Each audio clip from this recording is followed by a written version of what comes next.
திமுகவினுடைய அடிப்படை உறுப்பினர் கார்டு கூட என்னிடத்தில் கிடையாது. கொத்தடிமை. We are proud கொத்தூஸ். ஜென்சி என்றால் அது எங்க கட்சியில தான் இருக்கிறாங்கன்னு ஜென்சிக்கு மொத்தமா குத்தகை எடுத்து ஒரு கட்சி வச்சுக்கிட்டு இருக்கு. இங்கு திரும்பி பாருங்கள், எந்த முதியவரும் இல்லாமல் ஜென்சி படை இன்றைக்கு தமிழ்நாட்டை காப்பதற்காக. எது மாற்றம்? பெண்களுக்கு சொத்துரிமை வழங்காத நேரத்திலே சொத்துரிமை வழங்கியது மாற்றமா, அல்லது பெண்கள் கற்பழிக்கப்படும் பொழுது அதை எதிர்த்து அரசியல் பிரச்சார களத்திலே பேசியவர் இன்றைக்கு நாளுக்கு ஒரு குற்றம் நடைபெறுகிறது. காதலி திருமணத்துக்கு ஒத்துக்க மாட்டேன்றா, வீட்டுல பெட்ரோல் குண்டு போடுறான். 10 வயது சிறுமிய ஒருத்தன் சாக்லேட் கொடுத்து கூட்டிட்டு போய் கெடுக்கிறான். ஒரு மிட்டாய்க்கு ஆசைப்பட்டு அவரோடு படுக்க சென்றால் அதற்கு முதலமைச்சர் பொறுப்பா என்று ஒருவன் சமூக வலைதளத்தில் பதிவிடுகிறான். அவனை கைது கூட செய்யாமல் இப்படி ஒரு அரசாங்கம் எதற்கு வேண்டும்?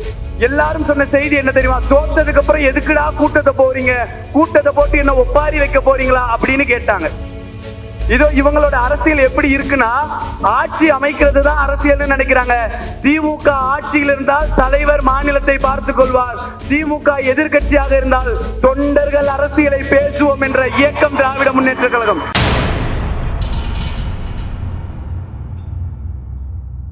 எனக்கு வழங்கப்பட்டிருக்கக்கூடிய தலைப்பு சமூக வலைதளத்தில் களமாடுவோம். இந்த அரங்கில் அமர்ந்து கொண்டு எத்தனையோ கொள்கைகளை பேசிய தலைவர்களை தமிழ்நாடு கண்டிருக்கிறது, திராவிட முன்னேற்ற கழகம் கண்டிருக்கிறது. ஆனால் சமூக வலைதளத்தில் களமாட வேண்டும், சமூக வலைதளத்தில் இளைஞர்களுடைய பங்களிப்பு இருக்க வேண்டும் என்று பேசக்கூடிய தேவை இன்றைக்கு எதற்காக ஏற்பட்டிருக்கிறது என்று சொன்னால், இன்றைக்கு ஆட்சி செய்யக்கூடியவர்கள், அரசாங்கம் நடத்தக்கூடியவர்கள் களத்திலே செயல்பட்டார்கள் என்று சொன்னால் அவர்களை எதிர்கொள்ளக்கூடிய ஒற்றை கட்சியாக இன்றைக்கு தமிழ்நாட்டிலே எதிர்கட்சியாக இருக்கக்கூடிய திமுக இருக்கும் என்பதிலே எந்த விதமான மாற்று கருத்தும் இல்லை. ஆனால் இன்றைக்கு இருக்கக்கூடியவர்கள் வார்டு உறுப்பினர், கவுன்சிலரு, எம்எல்ஏ, மாண்புமிகு அமைச்சர்கள் எல்லாரும் சமூக வலைதளத்தில் அரசியல் செய்வதால் அவர்களை எதிர்க்க வேண்டும் என்றால், அவர்களுடைய பாணியில் அவர்களுக்கு பதில் சொல்ல வேண்டும் என்றால், ஜென்சி தலைமுறையினராக இருப்பவர்கள் சமூக வலைதளத்திலே களமாட வேண்டிய தேவை இன்றைக்கு ஏற்பட்டு இருக்கிறது. சில பேர் பேசுறதை பார்க்கிறோம். எந்த அளவுக்கு தெரியுமா? ஜென்சி டிஎம்கேன்னு ஒரு மீட்டிங் நடத்துறாங்க. இது டிஎம்கே உடைய மீட்டிங்கே கிடையாது, திமுகவால் ஏற்பாடு செய்யப்பட்ட நிகழ்ச்சி கிடையாது. திமுகவினுடைய அடிப்படை உறுப்பினர் கார்டு கூட என்னிடத்தில் கிடையாது. ஆனா நிகழ்ச்சி நடத்த போறோம், ஜென்சின்னு பேர் வச்ச உடனே நமக்கு வரக்கூடிய விமர்சனம் என்ன தெரியுமா? ஜென்சியா திமுக 75 ஆண்டு காலத்திற்கு மேலாக கட்சி நடத்துது, 100 ஆண்டு காலத்தை கடந்த தலைவர்கள் இருக்கிறார்கள், அங்க எங்க ஜென்சி இருக்கிறார்கள்? ஜென்சி என்றால் அது எங்க கட்சியில தான் இருக்கிறாங்கன்னு ஜென்சிக்கு மொத்தமா குத்தகை எடுத்து ஒரு கட்சி வச்சுக்கிட்டு இருக்கு. அந்த கட்சியினுடைய தோழர்களுக்கு சொல்கிறோம், அந்த கட்சியினுடைய நண்பர்களுக்கு சொல்கிறோம், இங்கு திரும்பி பாருங்கள், எந்த முதியவரும் இல்லாமல் ஜென்சி படை இன்றைக்கு தமிழ்நாட்டை காப்பதற்காக ஒரு அணியிலே திரண்டிருக்கிறது. ஜென்சிக்கு வாடகைக்கு காப்பிரைட்ஸ் நீங்க எடுக்க வேணாம், ஆல்ரெடி திமுக வாங்கி வச்சிருக்கு, இன்றைக்கு இந்த இடத்துல கூடி இருக்கு. திமுகவினுடைய அரசியல் என்று கூட பேச வேண்டாம், தமிழ்நாட்டினுடைய அரசியலை எடுத்துக்கொண்டால் முழுக்க முழுக்க அரசியல் பேசக்கூடிய இடமாக டீ கடைகள் இருந்தது. இன்னைக்கும் நீங்க போய் பாருங்க, டீ கடையில் நின்றா ஒரு 2 பெரியவர் இருப்பாரு, 4 மாற்று கட்சியை சார்ந்தவர்கள் இருப்பார்கள். எங்க தலைவர் இந்த திட்டத்தை கொண்டு வந்தாரு, எங்க மக்களுக்காக இந்த திட்டத்தை இவர் செஞ்சிருக்கிறாரு, இதனால மக்கள் பயன்பெறுகிறார்கள்.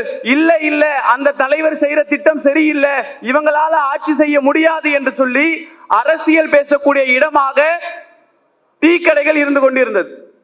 ஆனா ஜென்சி தலைமுறையினர் டீ கடைக்கு போறது கிடையாது, அங்க பேசக்கூடிய அரசியலிலே நம்மை நாம் ஈடுபடுத்திக் கொள்வதும் கிடையாது என்பதால் நாம் செய்த மிகப்பெரிய பிழை இன்றைக்கு யார் யாரோ நம்மை ஆட்சி செய்யக்கூடிய இடத்திற்கு தள்ளப்பட்டு இருக்கிறோம். யாரோ கேள்வி கேட்பார்கள், அரசாங்கத்தை எதிர்த்து எதிர்கட்சிகள் கேள்வி கேட்க வேண்டும் என்ற அவசியம் எல்லாம் கிடையாது. வாக்களித்ததின் அடிப்படையிலே, அவர்களை தேர்வு செய்ததின் அடிப்படையிலே எந்த வாக்குறுதிகளை செய்து ஆட்சி அமைத்தார்களோ அதை எதிர்த்து கேள்வி கேட்கக்கூடிய ஒவ்வொரு விஷயமும் இன்றைக்கு இளைஞர்களிடத்தில், குறிப்பாக ஜென்சி இடத்தில் வழங்கப்பட்டு இருக்கிறது. இன்ஃப்ளூயன்சர் சமூகத்தில் மிகப்பெரிய அந்தஸ்தில் இருக்கிறாங்க. போடக்கூடிய பதிவுகள் என்ன, மாற்றக்கூடிய நினைக்கக்கூடிய மாற்றங்கள் என்ன தெரியுமா? ஒரு முதலமைச்சர் வந்திருக்கிறார், தனது இருக்கையில் இருக்கக்கூடிய துண்டை கூட அகற்றுகிறார் என்றால் எப்பேற்பட்ட மாற்றத்தை இந்த அரசாங்கம் செய்திருக்கிறது. முதலமைச்சர் செல்கிறார், அவர் மக்களுக்கு இடையூறு ஏற்படுத்தக்கூடாது என்பதற்காக தனி பாதையை வகுத்து இருக்கிறார். எவ்வளவு பெரிய மாற்றம் தெரியுமா? எது மாற்றம்?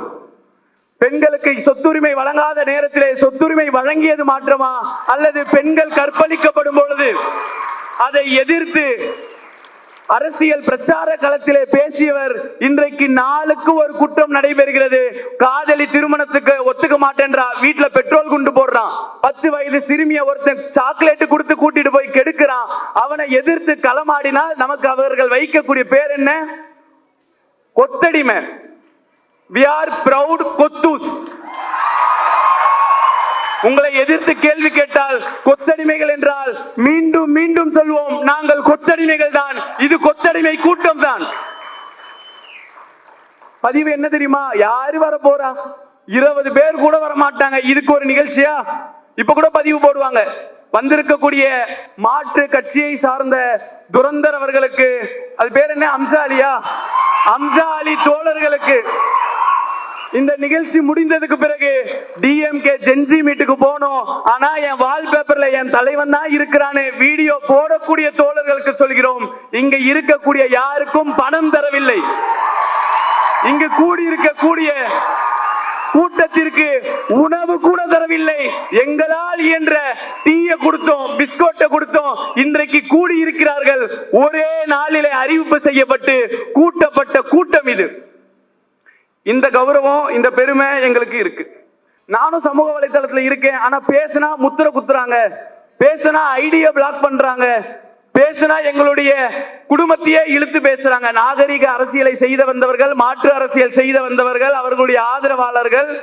கோயம்புத்தூர்ல ஒரு பொண்ணு 10 வயது சிறுமி கடத்தப்பட்டு பாலியல் பலாத்காரத்திற்கு ஈடாக்கப்பட்டிருக்கிறார் என்ற செய்தி வந்தவுடனே ஒருவன் போடுகிறான், ஒரு மிட்டாய்க்கு ஆசைப்பட்டு அவரோடு படுக்க சென்றால் அதற்கு முதலமைச்சர் பொறுப்பா என்று ஒருவன் சமூக வலைதளத்தில் பதிவிடுகிறான்.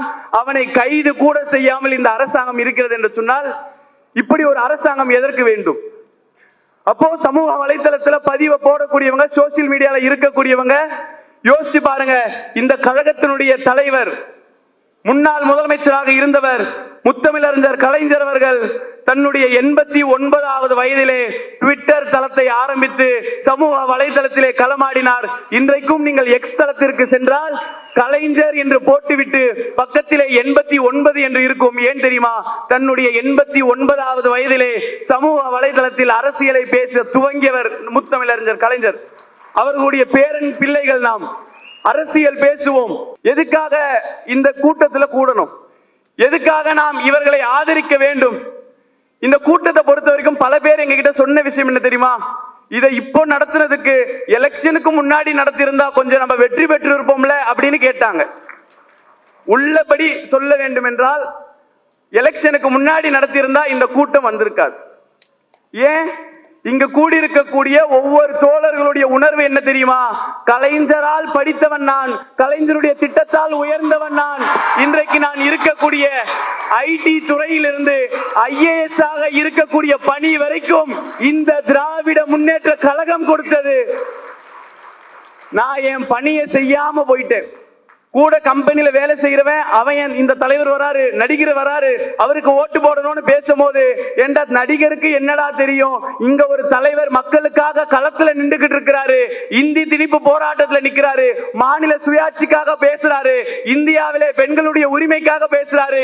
இவர் தலைவரா, அவர் தலைவரா என்று ஆதரிக்க கூடியவர்கள் கூட பேச தவறிவிட்டோம்.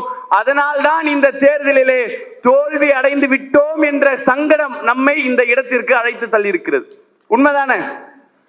அப்படி என்றால் நாம் செய்ய வேண்டியது என்ன? கலைஞரால் பயனடைந்தவர்களால் மீண்டும் தமிழ்நாட்டை இவர்கள் தான் ஆள வேண்டும். இப்படி ஒரு நிகழ்ச்சி நடத்தலாம்னு முடிவு செய்யும் பொழுது எங்களால போதுமான வசதி கிடைக்கல. சரி நிறுத்திடலாம் அப்படின்னு ஒரு முயற்சியை எடுக்கும் பொழுது அண்ணன் கோவை லெனின் அவர்கள் தன்னுடைய சமூக வலைதளத்திலே ஒரு பதிவு போட்டார். என்ன பதிவு தெரியுமா? 2011 திமுக எதிர்கட்சியாக கூட இல்லாத ஒரு நிலை வரும் பொழுது அன்றைக்கு இங்கு இருக்கக்கூடிய தமிழ்நாட்டை பற்றி இங்க இருக்கக்கூடிய ஆட்சியாளர்களை பற்றி ஏராளமான விமர்சனங்களை அன்றைக்கு இருந்த ஆட்சியாளர்கள் முன்வைக்கும் பொழுது 2011 பெரியார் திடலிலே சில மாணவர்கள் சமூக வலைதளத்தில் மெசேஜில் பேசுறவங்க, இமெயில்ல பேசுறவங்க எல்லாம் ஒன்று கூடி இந்த கழகத்தை காக்க நினைத்தார்கள். 2026 திராவிட முன்னேற்ற கழகம் தோல்வி அடைந்திருக்கிறது என்ற நிலை வந்தவுடன் மீண்டும் இந்த கழகத்தை காப்பதற்கு 2011 கூடிய கூட்டம் இன்றைக்கு 2026 ஜென்சி டிஎம்கே என்ற பெயரிலே கூடியிருக்கிறது என்று சொன்னார். அவருடைய பதிவு எங்களை இன்னும் உத்வேகப்படுத்தியது. இறுதியாக ஒரே ஒரு செய்தி. 1957 அரசியலுக்கு திராவிட முன்னேற்ற கழகம் வருது. எல்லாரும் சொன்ன செய்தி என்ன தெரியுமா? தோத்ததுக்கு அப்புறம் எதுக்குடா கூட்டத்தை போறீங்க, கூட்டத்தை போட்டு என்ன ஒப்பாரி வைக்க போறீங்களா அப்படின்னு கேட்டாங்க. இதோ இவங்களோட அரசியல் எப்படி இருக்குன்னா, ஆட்சி அமைக்கிறது தான் அரசியல் நினைக்கிறாங்க. திமுக ஆட்சியில் இருந்தால் தலைவர் மாநிலத்தை பார்த்துக் கொள்வார், திமுக எதிர்கட்சியாக இருந்தால் தொண்டர்கள் அரசியலை பேசுவோம் என்ற இயக்கம் திராவிட முன்னேற்ற கழகம். அரசியலுக்கு வரும் பொழுது திமுக மக்களுக்கு நல்லது செய்யணும்னு தான் வந்ததே தவிர ஆட்சி பிடிக்கணும்னு வரல. ஆனா 1957 அரசியலுக்கு வருகிறார்கள். அந்த நேரத்திலிருந்து 2018 கலைஞர் மறையக்கூடிய நேரத்தில் எதிரிகள் பேசினார்கள், இனி திமுக அழிந்துவிடும். மிசாவிலே நம்முடைய முன்னாள் முதலமைச்சரை கைது செய்யும் பொழுது சொன்னார்கள், இனி திமுக அழிந்துவிடும்.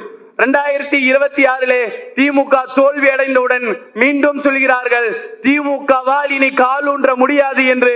இந்த ஜென்சி தலைமுறை இருக்கும் வரைக்கும், பகுத்தறிவு மன்னவர்கள் இருக்கும் வரைக்கும் தொடர்ச்சியாக அரசியலை பேசுவோம், சமூக வலைதளத்தில் அவர்களுக்கு எதிராக களம் காணுவோம். வரக்கூடிய நாட்களிலாவது குறைந்தபட்சம் சமூக வலைதளங்களில் அரசியலை பேசுங்கள், அவர்கள் வைக்கக்கூடிய ஒவ்வொரு வாதத்திற்கும் பதில் உரை ஆற்றுங்கள் என்று கூறி நிறைவு செய்கிறேன். நன்றி. தமிழக மக்கள் ரொம்ப தெளிவாதான் இருப்பாங்களே தவிர்த்து இது அயோத்தி மாதிரி ஆக்கலாமே, இதுல என்ன தவறுன்னு கேக்குறாருன்னா அப்ப அவர் எந்த அளவு இவருக்கு அறிவு இருக்கு நயினார் நாகேந்திரன் அவர்களுக்குன்னு இதுலயே மக்கள் தெளிவா புரிஞ்சிருப்பாங்க.